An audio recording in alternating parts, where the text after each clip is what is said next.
안녕하십니까. 네, 저는 머신머슬이라는 버섯 농장 운영하고 있는 박세현이라고 합니다. 일단 간략하게 제 소개를 드리면은 저는 한국농수산대학교 버섯학과 졸업해서 졸업과 동시에 버섯 농장을 창업을 했고요. 지금은 환경대학원의 원예생명공학에 지금 재학 3학기 차 재학하고 있습니다. 그래서 제가 여러분들께 들려드리고 싶은 거는 일단 창업 전 필요한 세 가지를 좀 말씀드리고 싶은데요. 창업 전에 첫 번째로 중요한 게 계획이에요. 계획인데 어떻게 구체적으로 창업 계획서를 작성을 해서 내가 그 창업을 이룰지 먼저 계획을 하는 게 제가 가장 중요하다고 생각을 하고, 그래서 이때 계획하실 때 가장 제가 중요하게 생각하는 거는 좀 견학을 많이 다녀라는 거예요. 저도 이제 그 창업을 하기 전에 다른 하우스를 되게 견학을 많이 갔는데, 지금 시점에서 봤을 때도 되게 견학이 내가 부족했다라고 생각이 많이 들 정도로 좀 많이 아쉬운 점이 많았거든요, 지금 시점에서. 그래서 이제 창업을 하기 전에 좀 하우스 견학을 많이 가서 좀 그 하우스에 어떤 식으로 구상이 되어 있는지, 아니면은 거기에 뭐 그 농장만에 가지고 있는 그런 전문적인 뭐 기술이라든지 이런 거를 좀 벤치마킹하는 게 좀 중요하다고 생각합니다. 그렇게 해서 이제 전체적인 하우스 구상을 어떻게 할 것인지, 그다음에 공사 비용 견적, 그다음에 판매 계획 이런 거를 계획하는 게 중요하다고 생각하고, 두 번째는 멘토인데요. 저도 제가 충남 청양에서 시작할 때 저는 연고가 없는 지역이었거든요. 근데 거기에 제가 할 수 있었던 거는 제가 거기에서 멘토분을 만났고, 그 멘토분 옆에서 제가 창업을 할 수 있었는데, 정말 창업 초기에 제가 농업에 대한 아예 경험도 없고 지식도 없다 보니까 되게 힘든 부분이 많았는데, 그걸 멘토님께서 많이 채워주셨어요. 그래서 창업 초기에 되게 많은 도움을 주셨고, 그래서 지금까지도 계속 협업 관계로 지금 이어서 같이 판매도 하고 있고 생산도 하고 있고 기술도 되게 공유를 많이 하고 있거든요. 그래서 창업 이제 하기 전에, 내가 그 지역에서 이제 창업하기 전에 멘토분을 삼을 수 있는 분이 계신지 한번 조금 찾아보시는 것도 가장 중요하다고 생각합니다. 그리고 세 번째는 결단력인데요. 제 주변에도 이제 되게 창업을 계획을 많이 하고 농장도 많이 와서 창업을 하고 싶다라고 이렇게 말씀하시는 분들이 계신데, 다 이제 결단을 내리지 못하고 결국에는 이제 생각만 하고 이제 창업은 이어지지 않는 그런 분들이 되게 많으셨어요. 그래서 계획을 실행으로 옮기기 위해서는 생각은 깊게 하되 결단은 좀 빠르게 해야 창업을 좀 할 수 있다고 생각을 하거든요. 근데 이렇게 결단하기가 좀 되게 저도 쉽지 않았어요. 저도 쉽지 않았지만 일단은 그 결단하는 그 기간이 길어지면 길어질수록 창업할 수 있는 그 제 마음도 열정이 조금씩 떨어진다고 저는 느꼈거든요. 그래서 제 친구들도 이렇게 막 땅 계약까지 해놓고 결국에는 이제 막 다시 그 계약금 물어주고 창업을 못할 정도로 안 하고 이제 다시 그 지역으로 갔거든요. 그래서 그런 거 봤을 때 좀 결단력이 필요하다라고 생각을 합니다. 이제 결단을 하기 위해서는 이제 그 전에 이제 충분한 사전 조사와 준비가 필요하겠죠. 그래서 이제 육하원칙으로 좀 나눠봤는데, 창업을 하고 싶은 이유와 그 다음에 하고 싶은 작물을 선정을 하고, 그 다음에 선정한 작물이 혜택을 누릴 수 있는 지역. 저는 이제 청양군을 선택한 이유가, 청양군이 표고버섯이 이제 특산물로 선정이 되어 있어가지고 청양군에서 표고버섯 관련해서 지원 사업이 되게 많아요. 그래서 지원 사업도 많고, 그 다음에 판매 개척이 되어 있어가지고 제가 생산만 하면 판매는 알아서 다 이렇게 이루어질 수 있는 그런 시스템이 갖춰 있다 보니까 그래서 제가 청양을 선택을 했거든요. 그래서 만약에 여러분들께서 이제 창업을 하려고 하시는 작물이 그 지역에서 내가 혜택을 누릴 수 있는가를 한번 좀 보셨으면 좋겠어요. 그래서 보통은 그 지역의 특산물인 데는 좀 그 분야에서 지원 사업이 되게 많거든요. 그리고 또 그 특산물이 지정됐다는 거는 거기 생산량이 많기 때문에 거기에 또 이제 판매 개척이나 이런 게 좀 이루어져 있는 그 지역이 있기 때문에 그런 거를 좀 보셔가지고 지역을 선정하시는 것도 되게 중요하다고 생각을 해요. 그러니까 예를 들면 그거죠. 뭐 감자는 감자는 강원도가 유명한데 이제 뭐 제주도에서 감자를 한다. 뭐 이건 좀 안 맞잖아요. 약간 그런 것처럼 지역에 맞는 그런 작물을 하는 것도 가장 중요하다고 생각을 합니다.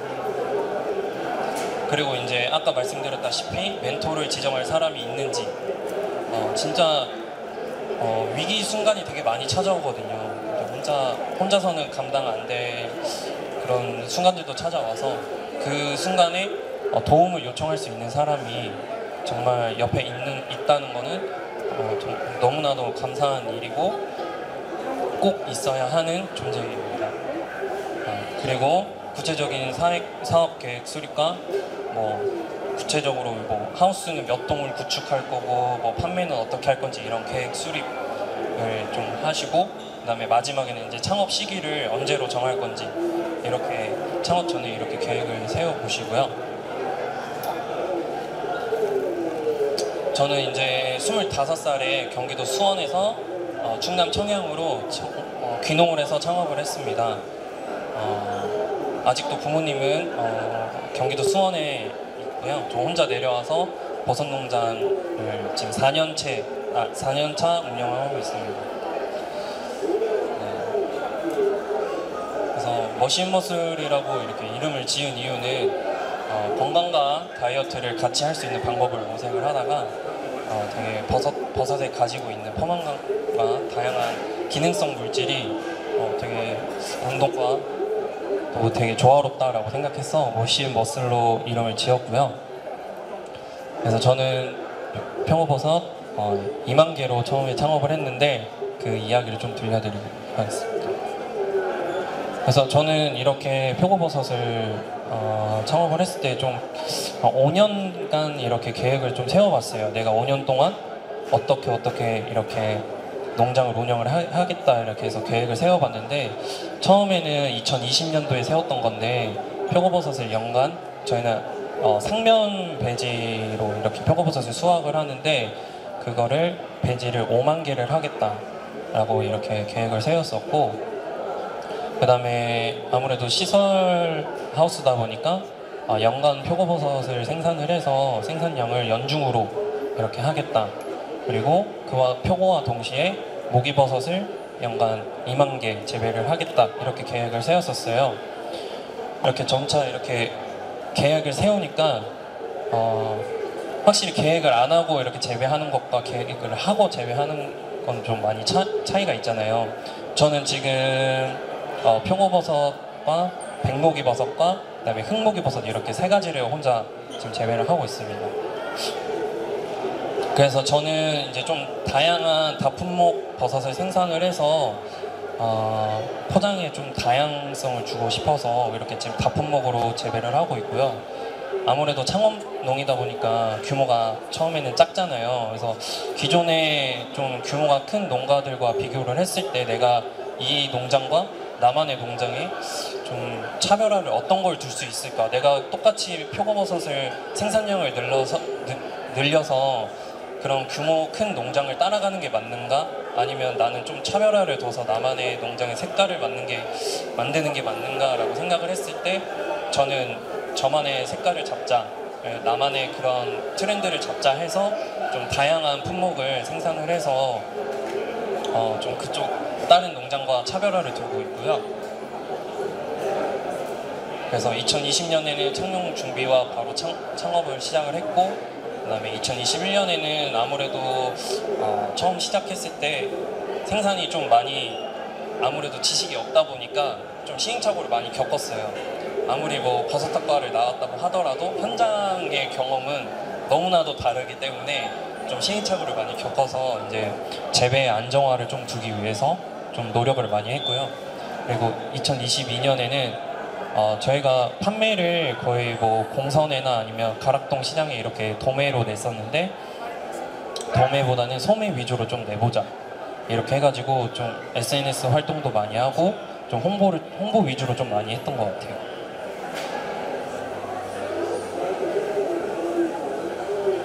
네, 그래서 앞으로의 계획도 저는 계속 이렇게 좀 세우고 있어요.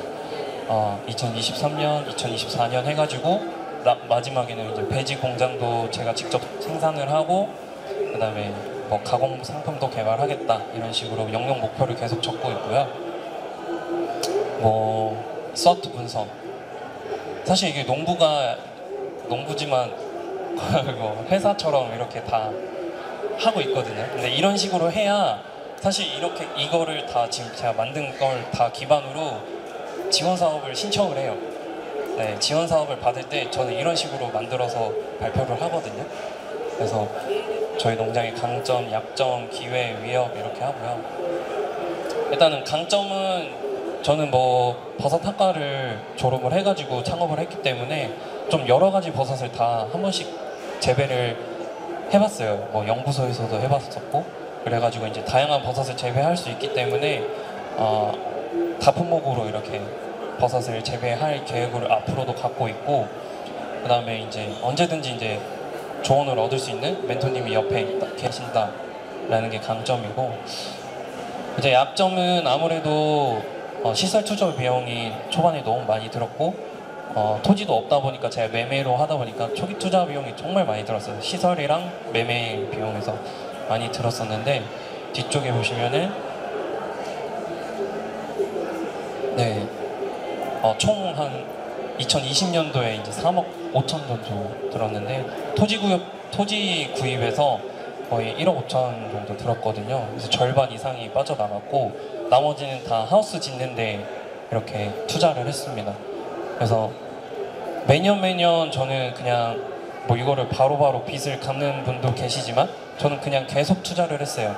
계속 시설에 투자하고 더 규모를 늘리고 더 시설을 더 갖춰가지고 이렇게 계속 이제 네, 투자가 이렇게 됐거든요.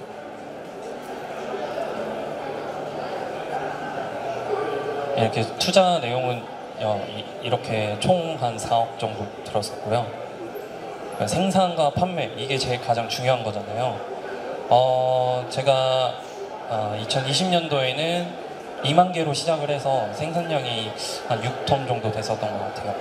근데 이제 점차 이렇게 노하우도 쌓이고 이래서 개수를 더 늘렸어요. 더 늘리고, 그 다음에 2023년에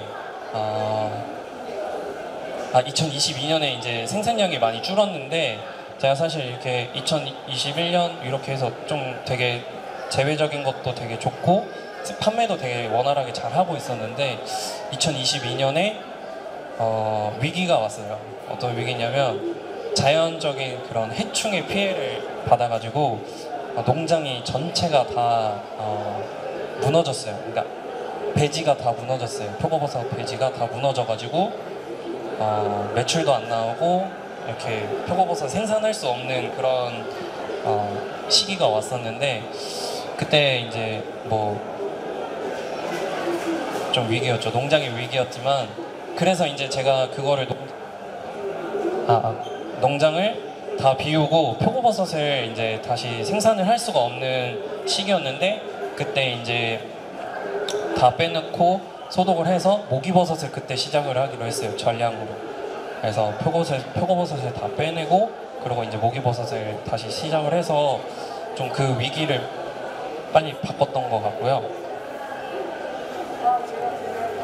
그래서 2022년에 넣어서 2023년에 이렇게 생산을 했습니다.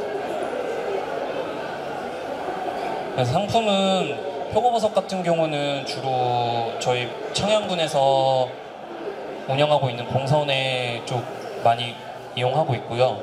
그 다음에 SNS를 통해서 좀 소미 위주로 많이 판매를 하고 있어요. 그래서 제가 표고버섯을만 판매하지 않고 또 모기버섯도 같이 해서 기존에 이제 계속 구매해 주시는 분들한테 모기버섯을 같이 끼워서 이렇게 판매를 하니까 모기버섯은 100% 소매로밖에 안 이루어지는데 조금 더 판매가 원활하게 되더라고요. 그리고 이제 인스타그램을 통해서 공구도 내고 이렇게 하다 보니까 소매 비율을 점점점 더 올릴 수 있었던 것 같아요.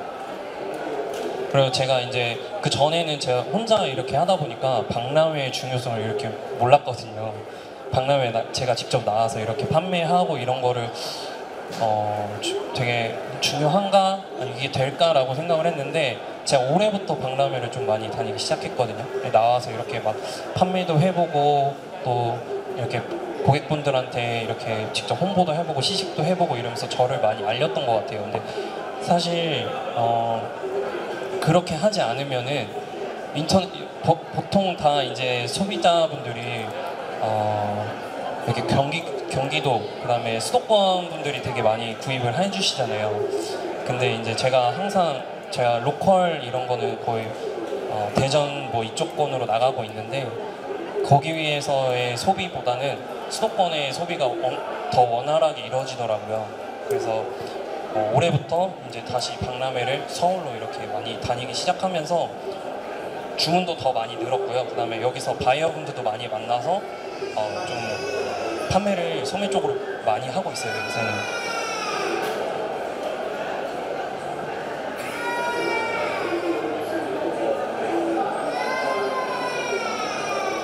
네, 그래서 이렇게 뭐 인스타그램에서 이렇게 직접 레시피를 만들어 주세요.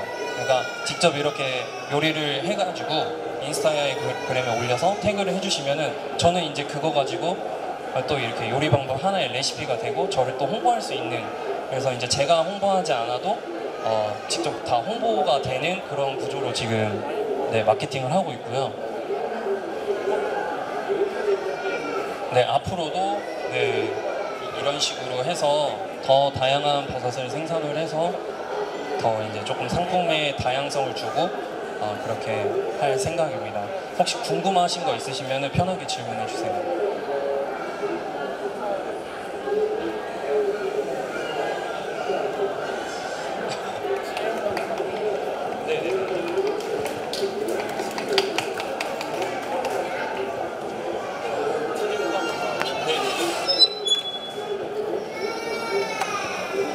편하게 네, 궁금하신 거 질문해 주시면은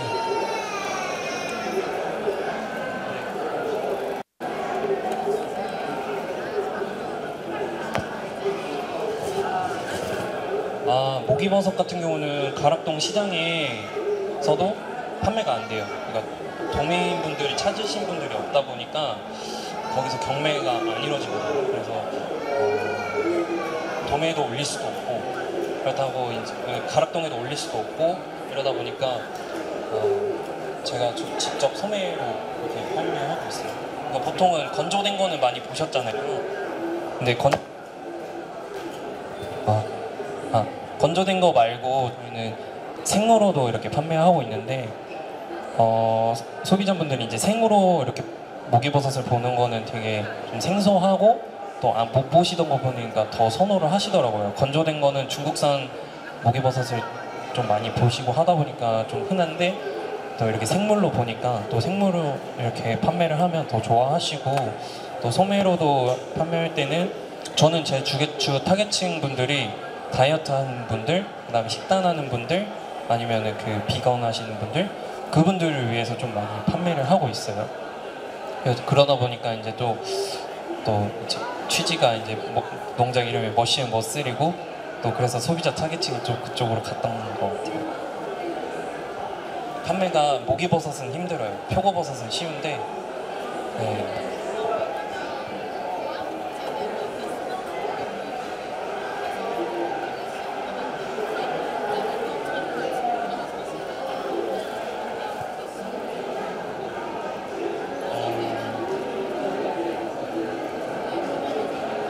저희 계약 재배는 아직 이루어지지는 않은 것 같은데 근데 화장품 그 신문을 보니까 요새는 화장품에서 계약 재배를 한다고 하더라고요. 백목이버섯 같은 경우는. 근데 저희는 아직은 네. 그러니까 버섯이 가공품으로도 나온 게 아직은 없어가지고 그렇게 계약 재배하기에는 조금 무리가 있는 것 같아요. 그렇죠.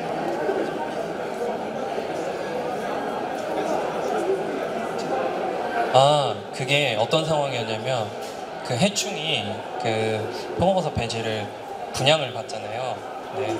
거기서 응애라는 걸 타고 들어와가지고 그 응애가 번식력이 빨라요.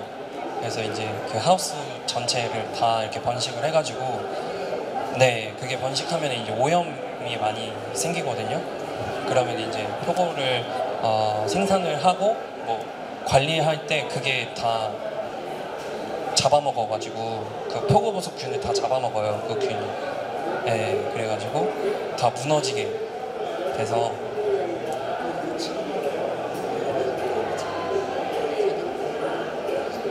네, 그때는 이제 저도 매번 이론적으로만 듣기만 했었지 실제로 본 적은 한 번도 없었거든요. 근데 이렇게 한번 직접 맡겨드려 보니까 어떻게 대처해야 되는지도 막 처음에 몰랐었고 막 그랬었는데 확실히 경험을 해보고 나니까 이제 다음번에 이렇게 대비를 어떻게 해야 될지도 알게 되었고 그래서 좀 지금은 작은 규모에서 이런 게 발생을 했지만 나중에 이제 좀 더 규모가 커졌을 때 발생을 하지 않아서 더 다행이라고 생각하고 네, 좋은 경험이라고 생각하고 있습니다.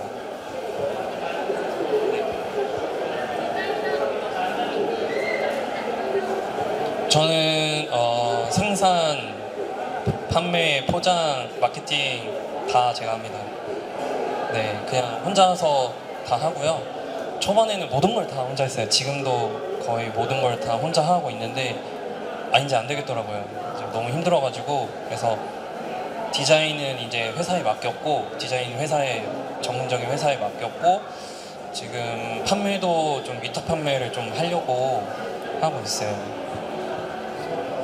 네, 그러니까 모든 걸 제가 다 하면은 좀 허점이 생겨서 그냥 저는 좀 일단 생산에 좀 집중하자 아니면 마케팅에 집중하자 막 이렇게 할 수가 없어서 지금은 이제 다 하나씩 맡기려고 하고 있어요. 그래서 그 박람회를 통해서 위탁 판매 하시는 분들도 많이 이렇게 만나게 돼가지고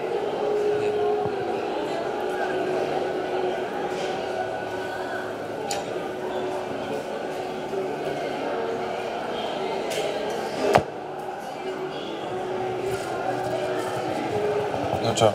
아까 표고버섯을 처음에 하다가 2년 차에 이제 해충이 발생해서 이제 품목을 변경했다 해야 되나요? 모기로 다 변경을 해서 위기를 극복했다 하셨는데 또 뒤에는 모기버섯은 가락동 시장에서 뭐 납품을 안 받고 해가지고 다 소매로 하느라 그때 했는데 일단 해충 때문에 다 교체를 하면은 또 비용도 들고 하는데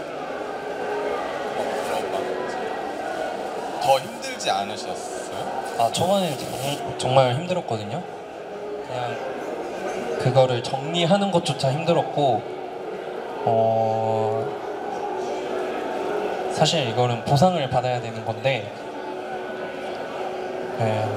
그때 당시 이제 보상도 못 받는 단계이다 보니까 되게 힘이 많이 들었는데 제가 일단은 그 전에도 이제 모기버섯을 하고는 있었어요. 네, 하고는 있었지만 규모가 이제 그렇게 크지는 않았었는데 그 응애가 배양 과정에서 이제 그렇게 발생이 되는 거거든요. 그래서 생육 과정에서는 괜찮아요. 근데 배양 과정에서 그렇게 탄 거라 표고버섯을 다 빼내고 모기버섯을 넣고 생산을 할 때 소독 과정을 조금 한 2달 정도 거쳤어요. 그러고 나서 이제 모기버섯을 다시 넣었을 때 저는 딱 그냥 이게 좀 기회다라고 생각을 했어요. 모기버섯을 다시 시작할 때. 왜냐면 그 전에 규모를 작게 시작을 했을 때 진짜 소매로 판매를 했지만 물량이 없어서 못 팔았거든요. 그래서 이제 없어서 모기버섯을 기다리는 분들이 좀 많아질 정도로 이제 그랬었기 때문에 그래서 그러면은 이번 기회에 모기버섯을 진짜 규모를 한번 늘리고 제대로 한번 생산을 해보자 해서 그렇게 좀 많이 바꿨고, 그러고 나서 이제 좀 더 소매로 이렇게 많이 구매를 해주셔가지고, 그러니까 처음부터, 그러니까 목이버섯 첫 재배는 아니에요. 네, 그 전에 이제 해서 좀 그래도 고객님들을 조금, 네. 마지막으로 그 아까 윤리 때문에 그렇게 하셨다고 했는데 그러면은 해보험이 있잖아요. 아, 또 제 뭐예요? 재해보험 재해보험 들어져 있는데, 재해보험은 뭐냐면 해충은 안 돼요. 네, 천재지변만. 그래서 저도 그것 때문에 이럴 건 내가 그 돈 주고 보험을 왜 드는 거야 라고 이렇게 막 뭐라 했었는데, 지금도 해충으로 개선이 되긴 한다고 해요. 근데 그게 작물이 아직 버섯까지는 아니고 뭐 쌀 약간 뭐 이런 쪽으로만 이렇게 돼 있고, 버섯 쪽으로는 해충으로 피해받기 어렵다고 하더라고요, 아직까지는.